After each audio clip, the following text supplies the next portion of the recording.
മുതിർന്ന കോൺഗ്രസ് നേതാവ് പി ഉതുപ്പാന്റെ വിയോഗത്തിലൂടെ പാർട്ടിക്ക് നഷ്ടപ്പെട്ടത് കോതമംഗലത്തെ ജനകീയ മുഖം.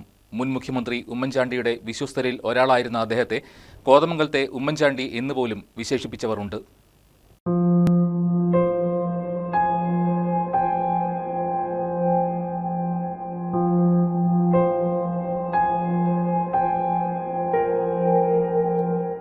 തന്റെ കോളേജ് വിദ്യാഭ്യാസ കാലത്ത് തന്നെ രാഷ്ട്രീയ രംഗത്തേക്ക് ഇറങ്ങിയ വ്യക്തിയായിരുന്നു പി ഉതുപ്പാൻ എന്ന ഉതുപ്പാൻ ചേട്ടൻ. വിദ്യാഭ്യാസത്തിന് ശേഷം പൊതുപ്രവർത്തന രംഗത്തേക്ക് ഇറങ്ങിയ അദ്ദേഹം കോതമംഗലത്ത് എ ഗ്രൂപ്പിന്റെ പ്രമുഖ നേതാക്കളിൽ ഒരാളായിരുന്നു. താൻ ഉൾക്കൊള്ളുന്ന ഗ്രൂപ്പിന് വേണ്ടി ഒരു വിട്ടുവീഴ്ചയും ചെയ്യാത്തയാളായിരുന്നു പി ഉതുപ്പാൻ.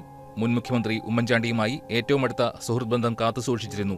ഓസി എന്ന് ഉമ്മൻചാണ്ടിയെ നേരിൽ വിളിക്കുവാൻ തക്ക സുഹൃത്ത് ബന്ധമായിരുന്നു അത്. അതേസമയം മുതിർന്ന നേതാക്കളുമായുള്ള ബന്ധങ്ങൾ ഒരിക്കലും അദ്ദേഹത്തെ ഭ്രമിപ്പിച്ചിരുന്നില്ല. കോതമംഗലത്തെ ഉമ്മൻചാണ്ടി എന്നുവരെ അദ്ദേഹത്തെ ഒരുകാൽ വിശേഷിപ്പിച്ചിരുന്നു. ഉന്നത സ്ഥാനങ്ങളിൽ നിലനിർത്തിയിട്ടുള്ള ആളാണ്. KPCC എക്സിക്യൂട്ടീവ് മെമ്പറായിരുന്നു, DCC സെക്രട്ടറി ആയിരുന്നു. അങ്ങനെ ഉന്നത സ്ഥാനങ്ങളിലെല്ലാം കോൺഗ്രസിൻ്റെ സ്ഥാനത്തിൽ ഉള്ള ആളായിരുന്നു ഇദ്ദേഹം.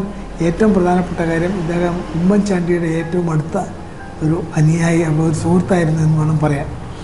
അതുപോലെ തന്നെ ഇദ്ദേഹം എല്ലാ കാര്യത്തിലും കർശനമായിട്ടുള്ള തീരുമാനമെടുക്കാനുള്ള ഒരു സ്വഭാവമായിരുന്നു ഇദ്ദേഹത്തിൻ്റെത്. ഏത് കാര്യത്തിനും കൃത്യമായിട്ടുള്ള രീതിയിൽ അഭിപ്രായമുണ്ട്.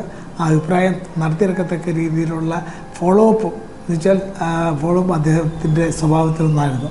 അപ്പോൾ ഒരു കാര്യം തീരുമാനിച്ചിട്ടുണ്ടെങ്കിൽ അത് പാർട്ടിക്ക് പ്രയോജനപ്പെടുന്ന രീതിയിൽ പ്രവർത്തിക്കാൻ അദ്ദേഹത്തിന് ജീവിതാവസാനം വരെ സാധിച്ചിട്ടുണ്ട്. KPCC എക്സിക്യൂട്ടീവ് അംഗം, DCC സെക്രട്ടറി എന്നീ പദവികൾ വഹിച്ചിരുന്ന പി ഉതുപ്പാന്റെ വിയോഗത്തോടെ കോതമംഗലത്തെ കോൺഗ്രസ് പ്രവർത്തകർക്ക് നഷ്ടമായത് ജനകീയനായ ഒരു നേതാവിനെയാണ്. News desk KCV news.